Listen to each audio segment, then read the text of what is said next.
اب میں اسے دھوبی پٹکا مار دیتا یا بغلی، وہ میرے ہدف پر آ چکا تھا۔ میں نے اس کی کلائی پکڑی اور اسے بغلی دے ماری۔ وہ کچے تھڑے پر پھسلتا چلا گیا۔ اس کے گرتے ہی میں نے ایک ٹھوکر اس کی پسلیوں پر ماری۔ اس کے حلق سے چیخ نما آواز نکلی۔ دوسری ٹھوکر پر وہ زمین بوس ہو گیا۔ میں جانتا تھا کہ اس نے یہ مزید مار کھانے سے بچنے کے لیے کیا تھا، حالانکہ ابھی اس میں دم تھا، وہ اٹھ کر لڑ سکتا تھا۔ وہ کس داؤ پر تھا میں یہ نہیں سمجھ پا رہا تھا۔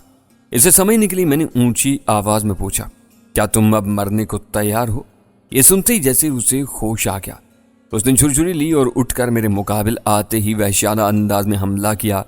حریف جب اپنے حواس کھو دے تو اسے قابو میں کرنا آسان ہو جاتا ہے۔ میں نے اس کے وحشیانہ انداز کو سنبھال لیا۔ اس نے میرے سر پر کوہنی مارنے کی کوشش کی، جس سے میں بچا گیا۔ اس نے گھوم کر ایک کک میرے سینے پر مارنا چاہی، میں اسے بھی بچا گیا۔ پھر اس نے ایک گھونسا میرے منہ پر مارنا چاہا، میں اسے بھی بچا گیا۔ تو پے در پے ناکامی کے بعد ایک لمحے کے لیے وہ پاگل ہو گیا۔ اسے سارے داؤ اور مہارت ایک طرف رکھی اور مجھ پر ٹوٹ پڑا۔ بلا شبہ وہ ایک طاقتور نوجوان تھا۔ اس نے دونوں ہاتھوں سے میری گردن کو پکڑ لیا تھا۔ مجھے اپنا سانس رکتا ہوا محسوس ہوا۔ میں نے ایک دم خود کو ڈھیلا چھوڑا اور پوری قوت سے اس کے ماتھے پر کھونسار رسید کر دیا۔ اس کے ہاتھ ذرا سے ڈھیلے ہوئے، جس سے میں نے گردن چھڑا لی۔ پھر میں نے اسے گھونسوں پر رکھ لیا۔ اس کا چہرہ لہو لوہان ہو گیا۔ اسی دوران میں نے اس کی پنڈلی پر کک ماری تو وہ لڑکھڑا گیا۔ میں نے اس کے کندھوں پر ہاتھ مارا تو وہ گر گیا۔ میں اس کی چھاتی پر بیٹھ گیا۔ اگلے چند لمحوں بعد وہ ہوش و حواس سے بیگانہ ہو چکا تھا۔ میں اٹھا اور میں نے باقی سب کی طرف دیکھ کر پوچھا، تم میں سے کسی کو شوق ہے تو آ جاؤ۔ میرے یوں کہنے پر کوئی بھی نہیں بولا۔ یہ تو واضح تھا کہ حملہ آور کون تھا۔ اس نوجوان نے مجھے بتا بھی دیا تھا، لیکن میں نے پھر بھی اتمام حجت کرتے ہوئے پوچھا، کون لوگ ہو تم اور کیوں حملہ کیا؟ میری بات کا جواب دینے کی بجائے وہ خاموشی سے میری طرف دیکھنے لگے۔ میں نے اپنا سوال پھر دہرایا تو ان میں سے ایک بولا، ہمیں راما کانت جی نے بھیجا تھا چھوٹو رام کو چھڑوانے کے لیے۔ اچھا چل لگا فون اپنے راما کانت کو اور بتا تم لوگوں کے ساتھ کیا ہوا۔ میں نے غصے پر قابو پاتے ہوئے کہا۔ وہ چند لمحے ہچکچاتے رہے، پھر ایک نے اپنی جیب سے فون نکالا اور نمبر پش کرنے لگا۔ چند لمحوں بعد کال مل گئی تو وہ بتانے لگا کہ کیا ہوا۔ باتوں سے اندازہ ہو گیا کہ دوسری جانب راما کانت ہے۔ جب وہ بتا چکا تو فون میں نے پکڑ لیا۔ ہاں تو راما کانت جی، صرف چھوٹو رام کو چھڑوانے بھیجا تھا ان بیچاروں کو، یا اپنے بیٹے کی بے عزتی کا بدلہ لینے بھی بھیجا تھا؟ جو مرضی سمجھ لے بابو، پر اب تیری موت تو میرے ہاتھوں لکھ دی گئی ہے، چھوڑوں گا نہیں تجھے۔ تو پھر دیر کس بات کی ہے راما کانت جی، میں بھی یہاں ہوں، آ جاؤ، اپنی لاشیں بھی اٹھا کر لے جاؤ۔ تیرے کچھ بندے ابھی زندہ ہیں، انہیں بھی لے جاؤ، زخمی تو میں نے اسپتال بھیج دیے ہیں۔ میں نے اسے چڑھانے کے لیے ٹھہر ٹھہر کر کہا تو وہ دھیمے سے لہجے میں بولا، تو نہیں جانتا میرا انتقام کتنا بھیانک ہے، تو نے جو کرنا ہے کر لیا بابو۔ مزہ تو تب آتا نا اگر تم اپنے اسی بیٹے کو بھیجتے جو یہاں سے ذلیل ہو کر گیا تھا۔ ان بیچاروں کو بھیج دیا مرنے کے لیے۔ میں نے جان بوجھ کر اونچی آواز میں کہا تھا کہ میرے سامنے کھڑے بندے سن لیں، تجھے جو بھی ان کے ساتھ کرنا ہے کر، لیکن بھولنا مت، وقتی فتح پر اتنا مت اچل کچل کر رکھ دوں گا۔ راما کانت ہتے سے اکھڑ گیا۔ چل اب تیرے پاس کہنے کو کچھ نہیں ہے، اب میں تیرا انتظار کروں گا کب مجھے کچھ لے گا، میں نے کہا اور فون بند کر دیا۔ شاید راما کانت نے میرے بارے میں غلط اندازہ لگا لیا تھا، یا پھر اسے اپنی طاقت پر ناز تھا۔ جو بھی تھا کہیں نہ کہیں کچھ ایسا تھا جس کی مجھے یا انہیں سمجھ نہیں آ رہی تھی۔ میں یہ سوچ رہا تھا کہ زمین پر پڑا ہوا پہلوان اچانک اٹھا اور مجھ پر حملہ آور ہو گیا۔ میں لاشعوری طور پر اپنا پہلو بچا گیا، وہ مجھے چھوتے ہوئے دوسری طرف جا گرا۔ تب میں بھی اسے بچا نہیں پایا۔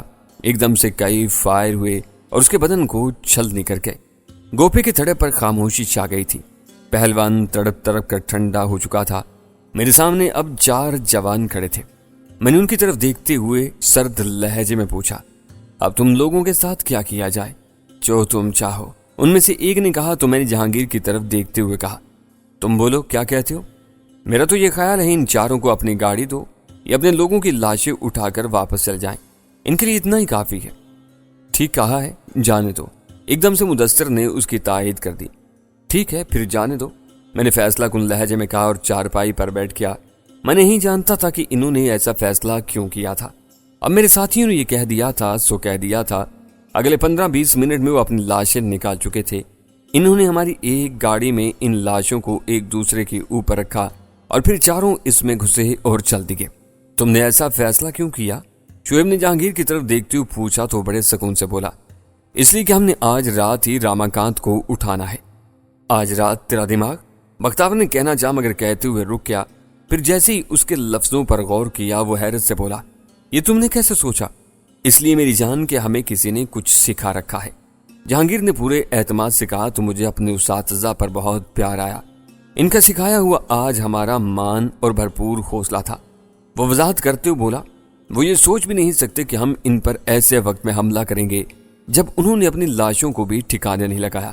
ان میں غم و غصہ بھی ہے، لیکن ان کے یہ لاشعور میں بھی نہیں ہوگا کہ ہم آج ہی ان پر چڑھ دوڑیں گے۔ جو گاڑی دی گئی ہے اس میں ٹریکنگ ہے، مدثر نے کہا تو سب نے اس کی طرف دیکھا۔ تب میں فیصلہ کن لہجے میں بولا، چلو پھر تیاری کرو۔ میری کہتی سب نے تائید کی اور جہانگیر بستی میں فون کرنے لگا تاکہ کچھ گاڑیاں منگوانے کے ساتھ دوسری تیاری بھی کی جا سکے۔ رات کا دوسرا پہر شروع ہو چکا تھا۔ ہم سندر بستی سے تقریباً 1 کلومیٹر دور آ کر رک چکے تھے۔ ہمارے پاس 3 گاڑیاں تھیں اور تقریباً 15 کے قریب بندے تھے۔ سب گاڑیوں سے اتر آئے تھے، گاڑیوں کی ہیڈ لائٹس بند تھیں، صحرا کا سناٹا تھا۔ ہم ایک دوسرے کو ہیولوں کی مانند دیکھ رہے تھے۔ ہم سبھی ایک دائرے کی صورت کھڑے تھے۔ دیکھو ہمارا مقصد وہاں پر کوئی قتل و غارت کری نہیں کرنا ہے، نہ ہی ہمیں ان سے کوئی بدلہ لینا ہے، وہ ہم لے چکے ہیں۔ پھر آپ کا یہ سوال ہو سکتا ہے کہ ہم یہاں پر کیوں آئے؟ میں نے کہا اور لمحہ بھر کے لیے سانس لیا۔ کسی نے کوئی بات نہیں کی تو میں کہتا چلا کیا، ہمارا مقصد انہیں عورتوں کے بیوپار سے روکنا ہے۔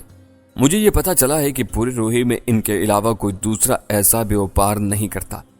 روہے سے خریدی گئی کچھ عورتیں اب بھی ان کے پاس ہیں جنہیں ہم کو چھڑانا ہے۔ ہمیں اس بستی پر حملہ کرنے کے لیے زیادہ لوگ نہیں چاہیے۔ میں اور مدثر ہوں گے، بختیور اور شعیب الگ جائیں گے، باقی سب ہمارے کور پر ہوں گے۔ آفتاب اور جہانگیر باقی سب لوگوں کو دیکھیں گے، وہ جو کہیں انہیں ماننا ہوگا۔ ہمیں پھر کرنا کیا ہے؟ ان میں سے ایک نے پوچھا۔ کہا نہ صرف کور دینا ہے، ہمیں بستی میں جا کر ان عورتوں کو ان کی قید سے چھڑوانا ہے جو اب بھی ان کے پاس ہیں۔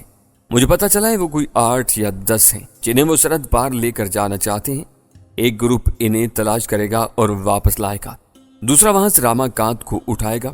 اس راہ میں جو بھی آئے اسے اڑا دینا، جو نہ آئے اسے کچھ نہیں کہنا، ٹھیک ہے؟ ایک آواز ابری تو میں نے کہا، چاہے کچھ ہو جائے، ہمیں کامیابی ملے یا نہ، ہر بندے کے پاس صرف 40 منٹ ہے۔ اس نے بستی تک جا کر واپس بھی آنا ہے۔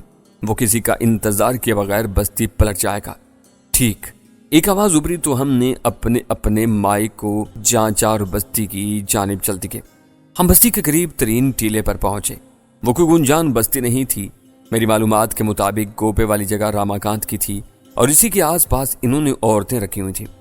میں نے اور بختیور نے آپس میں طے کر لیا تھا کہ کیا کرنا ہے۔ ہمیں سب سے پہلے راماکانت کو پکڑنا تھا۔ اچانک کتوں کے بھونکنے کی آوازیں آنے لگیں۔ ہمیں ان کے بارے میں پتا تھا اور ہم نے ان کا بندوبست پہلے ہی کر رکھا تھا۔ ایک بھیڑ کا گوشت ساتھ لائے تھے۔ ہمارے 2 ساتھی تیزی سے آگے بڑھے۔ ان کے ہاتھوں میں گوشت کی بوٹیاں تھیں، وہ انہیں گھما گھما کر دور دور پھینکنے لگے۔ 10 سے 15 بوٹیاں گرا دینے کے بعد وہ ایک طرف ہٹ گئے۔ چند منٹ انتظار کیا تو کتوں کی آوازیں آنا بند ہو گئیں۔ بلا شبہ وہ گوشت کی بو پر پہنچ گئے تھے۔ ہم چاروں تیزی سے گوپے والی جگہ کی جانب بڑھنے لگے۔ ہم بستی میں داخل ہوئے تو ہمیں دبی دبی چیخوں اور رونے کی ہلکی ہلکی آوازیں سنائی دینے لگیں۔ ظاہر ہے جس بستی کے اتنے جوان زندہ نہ رہے ہوں وہاں ماتم تو ہوگا۔ وہ بستی ایک اونچے ٹیلے پر آباد تھی۔ اس میں کوئی باقاعدہ گلیاں نہیں بنی ہوئی تھیں، بس ایسے ہی تھا کہ جہاں جس کا جی چاہا اپنا گھر یا جھونپڑی بنا لی۔ بیچ میں سے یوں راستے تھے جیسے بڑی بڑی پگڈنڈیاں ہوتی ہیں۔ ہم جھونپڑیوں اور دیواروں کی آڑ لیتے ہوئے تیزی سے گوپے والی جگہ کی جانب بڑھ رہے تھے۔ باقی لوگ ٹیلے پر موجود تھے۔ انہیں ابھی تک بستی میں داخل ہونے کا نہیں کہا گیا تھا۔ کچھ دور جا کر احساس ہوا کہ گوپا کہاں ہو سکتا ہے۔ ہم انتہائی خاموشی سے گوپے کے قریب پہنچ گئے۔ باہر چھوٹی چھوٹی 4 دیواری تھی اور درمیان میں بڑا سا صحن تھا جس میں 4 پائیاں بچھی ہوئی تھی اور ان پر چند افراد بیٹھے ہوئے تھے۔ ان کے درمیان آگ چل رہی تھی۔ میں نے راماکانت کو دیکھا نہیں تھا، بس جو معلومات ملی تھیں اس کے مطابق وہاں مجھے بیٹھے ہوئے سارے لوگ ہی راماکانت لگ رہے تھے۔ یار ان میں راماکانت ہے بھی صحیح؟ میں نے مائک میں سرگوشی کی۔ ہونا تو یہی چاہیے۔ بختیور نے بھی سرگوشی کی۔ وہ مجھ سے تھوڑے سے فاصلے پر چھپا بیٹھا تھا۔ تبھی اچانک مجھے خیال آیا، ٹھہرو میں ابھی دیکھ لیتا ہوں۔ تم نے پیچھے والوں کو بتانا ہے جب میں اشارہ دوں۔ میرے کہنے پر خاموشی چھا گئی۔ بختاور میری بات سمجھ گیا تھا۔ میں نے اپنا فون نکالا، اس میں سے راماکانت کا نمبر تلاش کیا۔ میرا دل دھڑک رہا تھا کہ وہ نمبر اسی کا ہونا چاہیے۔ بیل ہو رہی تھی۔ سناٹے میں فون بجنے کی آواز جب ذہن میں گونجی تو میرا دل کن پٹی میں دھڑکنے لگا۔ ایک ادھیڑ عمر پتلے سے سفید بے تحاشا الجھی داڑھی والے شخص نے اپنی جیب سے فون نکالا، پھر بڑے غور سے نمبر دیکھا اور کال ریسیو کر لی۔ بول علی، کیا بات ہے؟ بات اتنی سی بتانی ہے، تم اس وقت بالکل میرے نشانے پر بیٹھے ہو، میں جب چاہوں تمہیں گولی مار سکتا ہوں۔ میں نے اتنا کہا ہی تھا کہ وہ حواس باغتا سا چاروں طرف دیکھنے لگا۔ میں نے بختاور کو اشارہ کر دیا۔ کچھ نہ پا کر اس نے شاید خود پر قابو پایا اور بڑے اطمینان سے بولا، میں جانتا ہوں تو نے آج مجھے زخم لگایا ہے، لیکن اس کا مطلب یہ نہیں کہ ہر بار ایسا ہوگا۔ یوں تیرے فون کرنے کو میں مذاق سمجھوں یا میرے زخموں پر نمک پاشی؟ اس نے غصے بھری عجیب بے بسی سے کہا۔ میں تم سے صرف یہ پوچھنا چاہتا ہوں، وہ عورتیں کتنی ہیں جنہیں تم نے پار بھیجنا تھا؟ میں نے یوں ہی سوال کر دیا۔ مت پوچھ، مت کر نمک پاشی، وقت کا انتظار کر، اب میں نے تیری لاش ٹھکانے لگانے کے بعد ہی پار بھیجوں گا۔ اس نے دھاڑتے ہوئے کہا تو مجھے کنفرم ہو گیا کہ ان میں راماکانت کون ہے۔ چل پھر تیار ہو جا، فون چھوڑ اور اپنے سر پر ہاتھ رکھ کر کھڑا ہو جا، ذرا سی بھی دیر کی تو گولی مار دوں گا۔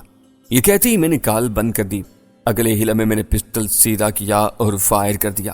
اب ہمارے پاس وقت نہیں تھا۔ ہم انتہائی تیز رفتاری سے دیوار کود کر صحن میں آئے۔